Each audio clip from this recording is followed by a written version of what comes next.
صحیح بخاری کتاب الصوم باب الریان للصائمین میں درج ہے کہ حضرت سہل رضی اللہ تعالیٰ عنہ سے مروی ہے کہ آن حضرت صلی اللہ علیہ وسلم نے فرمایا، جنت میں ایک دروازہ ہے جس کو ریان کہتے ہیں، قیامت کے دن روزہ دار اس سے داخل ہوں گے اور ان کے سوا کوئی اس میں داخل نہ ہوگا۔ پوچھا جائے گا کہ روزہ دار کہاں ہیں؟ تو وہ کھڑے ہو جائیں گے، ان کے سوا کوئی اس میں سے داخل نہیں ہوگا، اور جب وہ داخل ہو جائیں گے تو وہ بند کر دیا جائے گا اور پھر کوئی اس سے جنت میں داخل نہیں ہوگا۔ یہ جو ریان لفظ ہے یہ دراصل سیری کا نام ہے۔ سخت پیاس اور طلب کے بعد کوئی چیز حاصل ہو تو اس سے جو لطف حاصل ہوتا ہے اس کا نام ریان ہے۔ پانی تو ہم روزمرہ پیتے ہی ہیں، مگر ریان اصل میں اس پانی پینے کو کہیں گے جس میں پیاس بھڑک اٹھی ہو، اور پھر جب آپ پانی پیتے ہیں تو جو سیرابی نصیب ہوتی ہے اس کو ریان کہا جاتا ہے۔ بس ریان کا معنی ہے جو خاص طور پر قابل توجہ ہے، اور دوسرا جنت کا گیٹ یا جنت کا دروازہ، یہ کیا معنی رکھتے ہیں۔ اس ضمن میں پہلے بھی میں سمجھا چکا ہوں کہ یہ تمثیلات ہیں، یہ تو نہیں کہ لوہا لکڑی یا اینٹ پتھر کا کوئی گیٹ بنا ہوا ہے۔ مراد یہ ہے کہ انسانی فطرت اس طرح تیار کی گئی ہے کہ بعض نعمتیں جنت میں انہی کو حاصل ہوں گی جن کے لیے پہلے انسانی فطرت کو ان کے مطابق تیار کر دیا گیا۔ بس ریان کے دروازے سے مراد یہ ہے کہ اس دنیا میں جنہوں نے خدا کی خاطر اپنی خواہشات کو روک دیا، اور پیاس سے مراد صرف پانی کی بحث نہیں ہے، تمام خواہشات پیاس کا مقام رکھتی ہیں، تمام خواہشات ایک بھڑکی پیدا کرتی ہیں جو پیاس سے مشابہ ہے، اور دنیا کے ادب میں ان کو ہمیشہ پیاس سے قرار دیا گیا۔ بس ریان کا معنی صرف پانی کی پیاس نہیں، ہر طلب، ہر خواہش جو فطرتاً انسان کے اندر پیدا ہوتی ہے اور ایک بھڑکی لگا دیتی ہے، جب وہ خوب بھڑکتی ہے اور جوش مارتی ہے، اس وقت جو لوگ خدا کی خاطر رکے رہتے ہیں، جب وہ اپنی پیاس کو بجھاتے ہیں خدا کی اجازت سے، تو جو لطف اس کا ہے وہ عام حالات میں نہ پیاس بجھانے کا لطف ہے، نہ ویسے خواہش کو پورا کرنے میں کوئی لطف ہے۔ بھڑکی ہوئی خواہش کو پورا کیا جائے تو لطف اور ہی بڑھ جاتا ہے، مگر اگر کسی محبوب کی رضا کی خاطر ایسا کیا جائے تو پھر جو لطف ہے وہ دوہرا لطف ہے، اور اسی کا نام وہ دروازہ ہے جس میں سے وہ داخل ہوں گے۔ ورنہ پیاس کے مضمون کو تو سب جانتے ہیں، پیاس کی سیری سے بھی سب واقف ہیں، کوئی طوعاً کوئی مجبوراً۔ یہ تو ہو ہی نہیں سکتا کہ امیر آدمی کو کبھی پیاس کا تجربہ ہی نہ ہوا ہو، یا خواہش ہو گئی ہو تو اسے دبانے کی توفیق نہ ملی ہو یا اس کا تجربہ نہ ہوا ہو۔ بعض دفعہ توفیق مجبوری کی توفیق ہوتی ہے، بس امیر سے امیر آدمی کی ہر خواہش کہاں پوری ہوتی ہے۔ بعض خواہشیں زور مارتی رہتی ہیں، جب پوری ہوں تب پتہ چلتا ہے، مگر ان سب کو جنت کے اس دروازے سے داخل ہونے کی اجازت نہیں ہوگی جو الریان کہلاتا ہے۔ یہاں مراد یہ ہے کہ خدا کی خاطر، خدا کی رضا کی خاطر جب خواہش پوری کر سکتے تھے اور نہیں کی گئی، جب پیاس بجھا سکتے تھے اور نہیں بجھائی، اس وقت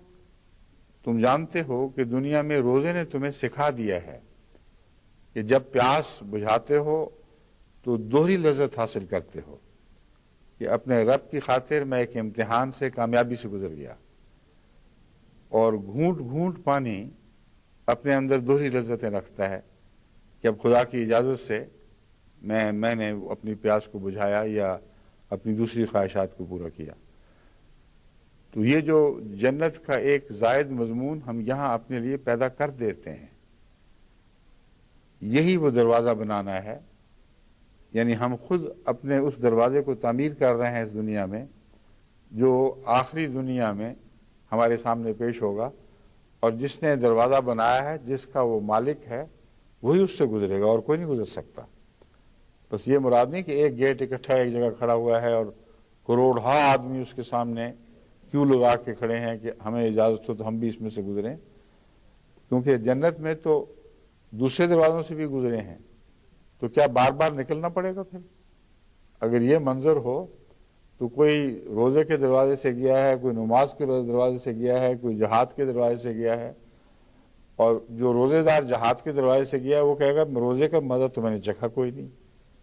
اب چلو پھر باہر نکلتے ہیں دوبارہ اور روزے والے دروازے سے داخل ہوتے ہیں۔ یہ سوچ ان لوگوں کی ہے جو دنیا داری کے مضامین کو دین پر چسپاں کرنے کی کوشش کرتے ہیں۔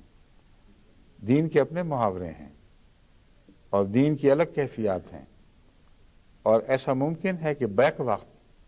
ایک انسان مختلف لذتیں حاصل کر رہا ہو، گویا دروازے بظاہر الگ الگ ہیں لیکن آپ ان سب دروازوں سے بیک وقت داخل ہو رہے ہیں۔ مثلا ایک مجاہد ہے، اس کو جہاد کی ایک لذت حاصل ہوئی جو اس دنیا میں ہوئی، اور روزہ دار ہے، اس کو جو مجاہد تھا روزہ دار بن گیا، اس کو روزے کی ایک لذت حاصل ہوئی۔ یہ دونوں چیزیں ایک دوہری لذت کی صورت میں اس دنیا میں پیدا ہو سکتی ہیں، اور یہی لذتیں جو ایک کے اوپر دوسری منازل بنا رہے ہوں، یہ جب جنت میں متمثل ہوں گی تو بیک وقت ایک ہی گیٹ کے ساتھ اور گیٹ، اس کے اوپر ایک اور گیٹ، گویا کہ گیٹ کے اوپر ایک گیٹ چڑھا ہوا ہوگا، داخل آپ ایک ہی دفعہ ہوں گے، مگر ہر گیٹ اپنی تاثیر آپ کے اوپر ڈال رہا ہوگا، ہر گیٹ کا لطف آپ کو محسوس ہو رہا ہوگا، مگر ہرگز یہ مراد نہیں کہ اس گیٹ سے داخل ہو جاؤ پھر واپس نکلو، پھر دوسرے گیٹ سے جاؤ، پھر تیسرے گیٹ سے جاؤ۔ یہ تو ایک بچگانہ تصور ہے جو آن حضرت صلی اللہ علیہ وآلہ وسلم کی طرف کسی صورت میں منسوب نہیں ہو سکتا، ناممکن ہے۔ مگر اگر اس کا عرفان آپ سمجھیں، اس پر نظر ڈالیں، تو بہت ہی عجیب پرلطف مضمون ہے جو روزمرہ ہمارے تجربے میں آتا ہے۔ بس جس کو ایک خاص لذت نصیب ہو وہی جانتا ہے کہ وہ لذت کیا ہے، اور جب وہ دوسروں سے باتیں کرتا ہے تو کہتا ہے تمہیں کیا پتا؟ یہاں تک کہ شراب پینے والے بھی نہ پینے والوں کو کہتے ہیں ظالم تو نے پی ہی نہیں، تجھے کیا پتا کیا چیز ہے جو تو چھوڑ رہا ہے، پیے گا تو پتا چلے گا۔ تو شراب معرفت کے متعلق یہ کہنا کہ جنہوں نے پی ہے انہی کو پتا ہے، باقی کوئی اندازہ کر ہی نہیں سکتے۔ اگر سچ ہے تو یہ سچ ہے۔